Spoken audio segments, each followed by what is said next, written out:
morning, students. Today we continue the chapter we are discussing earlier in history, that is the chapter number 10, the traders, kings, and the pilgrims. Earlier we have discussed few things that the evidences of trade are strong linked up from the south India, यानी कि जो व्यापार होता रहा है भारत का दूसरे देशों के साथ में, उसका एक स्ट्रॉन्ग रिलेशनशिप रहा है हमेशा से साउथ इंडिया से। क्योंकि साउथ इंडिया हमेशा से फेमस रहा है बच्चों गोल्ड के लिए, प्रीशियस स्टोन्स के लिए या कॉरल्स के लिए, और सबसे इम्पोर्टेंट बात स्पाइसेस के लिए, यानी कि मसालों के लिए। तो अलग अलग देशों से यहाँ पर व्यापारी आते थे और इन सभी चीज़ों को अपने जहाज़ों में कैरी करके, शिप्स में कैरी करके समुद्र के रास्ते अपने अपने देशों में ले जाते थे, है ना। मैं आपको थोड़ा मैप से समझाने की कोशिश करता हूँ।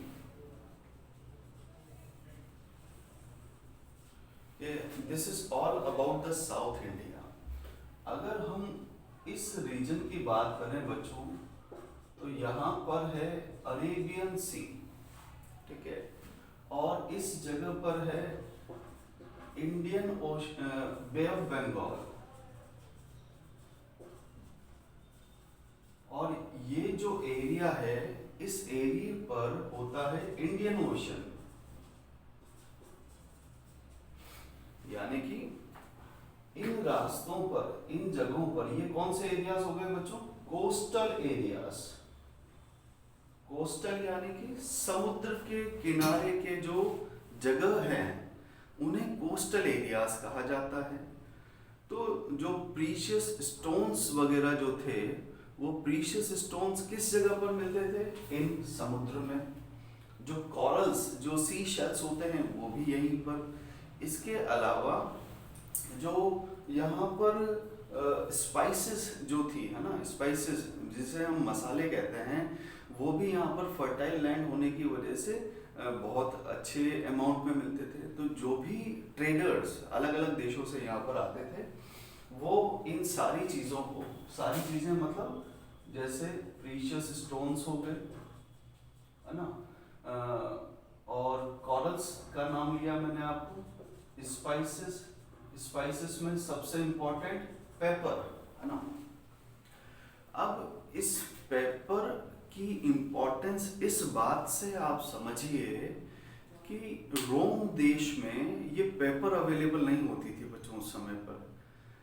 तो वहाँ पर इसे ब्लैक गोल्ड के नाम से जाना जाता था, है ना, क्योंकि पेपर यानी कि काली मिर्च, और वो ब्लैक कलर में होती है। और जो चीज़ अगर आपको उपलब्ध नहीं हो, अवेलेबल नहीं हो, तो उसकी कीमत सोने से कम नहीं होगी। That's why in Rome at the time paper was known as black gold.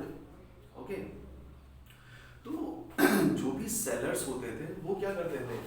अपने जहाजों में, है ना, इन सभी गुड्स को कैरी करते थे, और फिर जो इनका फ्लैग होता था, उस फ्लैग की डायरेक्शन वो साउथ वेस्ट मानसून को फॉलो करते थे, है ना। अब साउथ वेस्ट मानसून क्या होता है बच्चों? वो मानसून जो इंडिया में रेन को इंट्रोड्यूस करता है, जिस मानसून की वजह से भारत में बारिश आती है, तो हवा भी उसी डायरेक्शन में चलेगी, है ना। तो वो जिस डायरेक्शन में हवा चलती थी, उसी डायरेक्शन में सेलर्स अपने जहाज़ों को मूव करते थे। तो ये उनकी समझदारी को भी बताता है कि हाउ इंटेलिजेंट दे आर। और फिर यहाँ से वह इन प्रोडक्ट्स को लेकर इधर अरब के जो देश हैं उनमें, या फिर चाइना वगैरह में, या फिर मिडिल ईस्ट में अपने प्रोडक्ट्स को, या रोम में लेकर जाते थे। ये सारी बात रोम के संदर्भ में, यानी कि रोम एम्पायर के बारे में कही जा सकती है कि रोम का हमारे से किस तरह से ट्रेड वगैरह हुआ, ठीक है। अब इसके अलावा हम the kingdoms which have developed in south India, यानी कि ऐसी कौन सी नई किंगडम्स थी जो मौर्यन एम्पायर के बाद में, जब मौर्यन एम्पायर बिखर गया, अशोका और उसके बाद वाले रूलर्स, अशोका के बाद में जो रूलर्स थे वो इतने पावरफुल नहीं रहे कि वो मौर्यन एम्पायर को संभाल पाते, इसलिए धीरे धीरे धीरे धीरे नए नए राजा, नए नए किंगडम्स डेवलप होती गई और उन्होंने अपने किंगडम को डेवलप करने के लिए सबसे अच्छी जगह किसे समझा? सबसे अच्छी जगह समझी गई अलोंग द कोस्टल एरियाज, क्योंकि कोस्ट के किनारों पर अगर वो अपने किंगडम को डेवलप करेंगे तो वहाँ पर क्या होता है, सबसे ज़्यादा ट्रेड होता है, तो जो भी आने जाने वाले ट्रेडर्स होंगे वो उन्हें आते जाते समय ट्राइब्यूट यानी कि गिफ्ट देंगे या फिर टैक्स देंगे, है ना। तो ये इस तरह से उन्हें एक रेगुलर इनकम का सोर्स भी मिलने लगे, यानी कि एक रेगुलर इनकम का सोर्स भी जनरेट हो गया। अगर हम साउथ इंडिया के मैप को वापस से रिकॉल करें, है ना, तो यहाँ है बेटा, ये है चोलास, देन चेरियास और somehow here the Pandyas. This is Cholas, this is Cheras and this one is Pandyas, ठीक है। तो ये तीन किंगडम्स थी जो साउथ इंडिया में उस समय पर डेवलप होना स्टार्ट हो गई थी और इन्होंने उन कोस्टल एरियाज पर अपना कंट्रोल रख लिया था। अब इन तीनों के जो तीनों किंगडम्स के जो हेड हैं, है ना, जो इनके हेड हैं, उस हेड के लिए एक स्पेशल शब्द जो कि तमिल भाषा का शब्द है उसका इस्तेमाल किया जाता था और उस वर्ड को कहते हैं हम मूवेंदर। So Movender is a Tamil word which means head of three families. And what are those three families? The Cholas, the Cheras and the Pandyas. ठीक है बच्चों। अब इसके अलावा आपको ये बात भी यहाँ पर पता होनी चाहिए कि जो चोलास थे, है ना, चोलास ये यहाँ पर लगभग इस जगह पर मैं आपको समझा पा रहा हूँ इसे मैप के थ्रू। तो चोलास ने अपने किंगडम को कहाँ बनाया? ये कौन सा एरिया बेटा? ये कोस्टल एरिया, समुद्र के पास वाला एरिया। तो यहाँ पर दो इंपॉर्टेंट पोर्ट हुआ करते थे। पोर्ट यानी कि बंदरगाह, जहाँ पर समुद्र में से जहाज आकर खड़े होंगे, अपने गुड्स को वहाँ पर उतारेंगे, नए सामान को उसमें रखा जाएगा और फिर अन्य देशों में भेज दिया जाएगा। तो जहाँ पर शिप्स की लोडिंग और अनलोडिंग का काम होता है उसे कहा जाता है बेटा पोर्ट। तो चोला डायनेस्टी में दो इंपॉर्टेंट पोर्ट हुआ करते थे। एक पोर्ट का नाम था पुहार और दूसरे पोर्ट का नाम था कावेरी पट्टनम, है ना। So Puhar and Kaveri Pattinam are two important ports of Chola kingdom. Fine. इसके बाद हम बात करते हैं चेरास की, है ना। जो चेरास थे, है ना, यहाँ पर चेरास की जो कैपिटल थी वो वंजी कही जाती है और जो पांड्यास की जो कैपिटल है ना, कैपिटल और पोर्ट यही मेन होते हैं। तो जो पांड्यास की जो कैपिटल है उस जगह का नाम है बेटा मदुरई। क्या नाम है बच्चों? मदुरई नाम है। इसके बाद अब और क्या बात आपको सिखानी है? इसके बाद हम बात सीखेंगे कि जो संगम पीरियड है उस संगम पीरियड का मतलब क्या होता है। क्या पढ़ने जा रहे हैं हम? संगम पीरियड के बारे में। तो संगम पीरियड के बारे में कहा जाता है बच्चों कि it is that time period in which no tax was collected, है ना। इस समय पर किसी भी तरह के टैक्स का कोई सिस्टम था ही नहीं। तो फिर राजाओं को इनकम कैसे जनरेट होती थी? The rulers of kingdoms at this time they went on military expeditions to neighbouring areas. Military expeditions का मतलब होता है बच्चों सैन्य अभियान, यानी कि अपनी सेना को लेकर वो अभियान पर आक्रमण के नजरिए से या युद्ध के दृष्टि से अपने आसपास के एरियाज में वो जाते थे। अगर वो जिस पर आक्रमण करना चाहते थे वो उनसे युद्ध नहीं करना चाहता है तो बदले में वो उन्हें महंगे उपहार, धन दौलत, अच्छी खासी वेल्थ उन्हें गिफ्ट या रिवॉर्ड के रूप में देता था, है ना, कि आप ये सारी चीजें ले लीजिए लेकिन हमारे से युद्ध मत करिए, हम पर आक्रमण मत करिए। तो इस समय के जो राजा होते थे वो इस तरह से जो वेल्थ इकट्ठी करते थे अपने आसपास के एरिया से, उसमें से कुछ वेल्थ वो अपने सपोर्टर्स में बांट देते थे, कुछ वेल्थ को अपने साथ एक्सपीडिशन में गए हुए सोल्जर्स की फैमिलीज के लिए दे दिया जाता था, और कुछ वेल्थ को वो रखते थे अपने पोएट्स के लिए, है ना। ये वो समय था जब हर रूलर, हर किंग अपने दरबार में पोएट रखता था बच्चों, एक कवि को रखता था। और उन पोएट्स का काम क्या होता था, जब भी राजा लौटकर उस सैन्य अभियान यानी कि मिलिट्री एक्सपीडिशन से वापस आता था तो वो उसकी प्रेज में यानी कि उसकी तारीफ में अच्छी अच्छी कविताएं पूरे दरबार को, पूरी जनता को सुनाया करते थे। अब तारीफ से कौन खुश नहीं होता है ना। वो राजा भी काफी खुश होता था और उन्हें खुश होकर उन पोएट्स को अच्छे खासे महंगे उपहार, हीरे जवाहरात, ये सारी चीजें देता था। तो जो उसने वेल्थ इकट्ठी की थी मिलिट्री एक्सपीडिशन से, उसका थर्ड जो डिस्ट्रीब्यूशन है वो इस तरह से भी किया जाता था। ठीक है, तो इसके यहाँ तक आपको आई होप आपको समझ में आ रहा होगा बच्चों। इसके बाद मैं बात करना चाहूँगा सतवाहना रूलर्स के बारे में। ठीक है, आइए पहले इस मैप को रब कर देते हैं, फिर सतवाहना रूलर्स के बारे में बात करते हैं।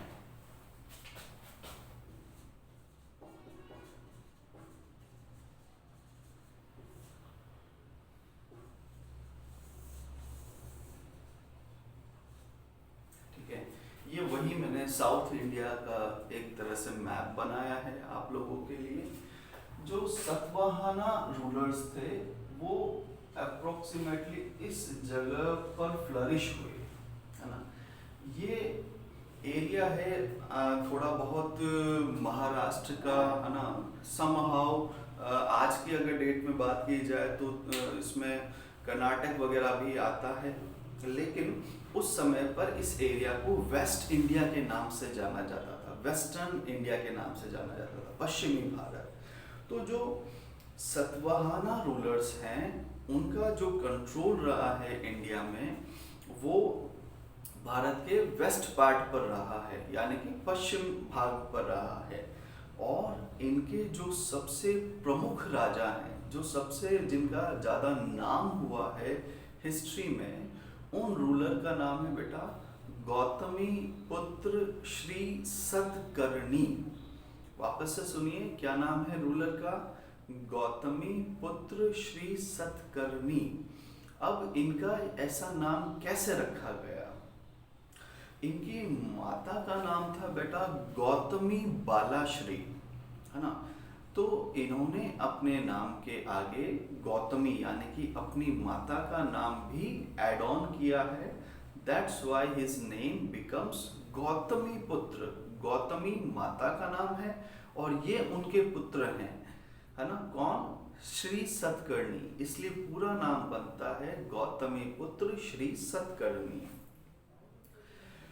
जितने भी सतवाहना रूलर्स हुए हैं बच्चों, यानी कि जैसे श्री सतकर्णी हो गए, गौतमी पुत्र श्री सतकर्णी, या इनके पहले और इनके बाद के जो रूलर्स हुए, इन सभी सतवाहना रूलर्स को लॉर्ड ऑफ दक्षिण पथ कहा जाता है।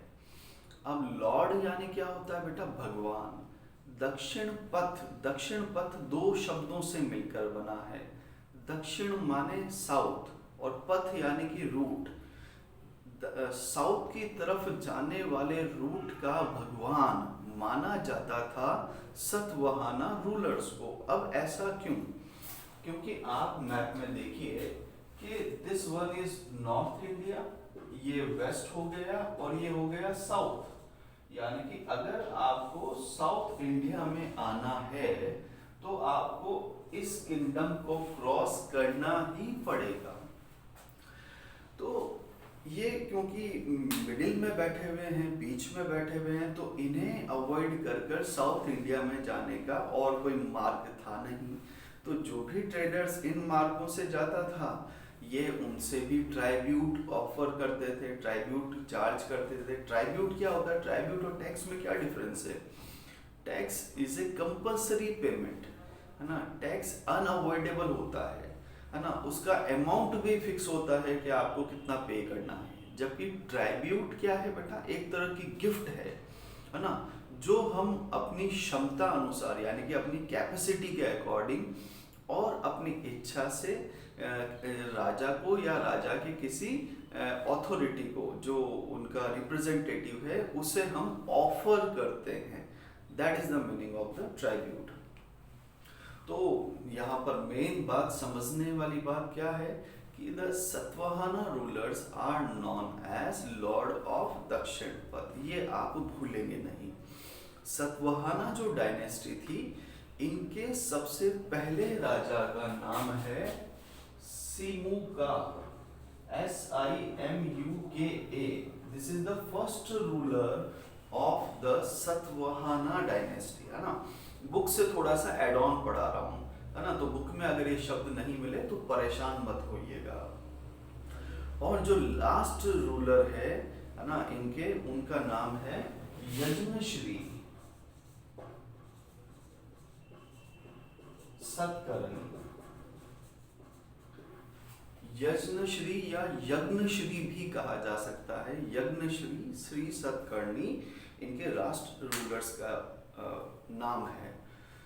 तो यहाँ तक आज हम पढ़ते हैं बच्चों। कल वाली क्लास में हम कुशानास रूलर्स के बारे में बात करेंगे और सिल्क रूट के बारे में बात करेंगे। आई होप आपको यहाँ तक समझ में आया होगा बच्चों। Thank you so much.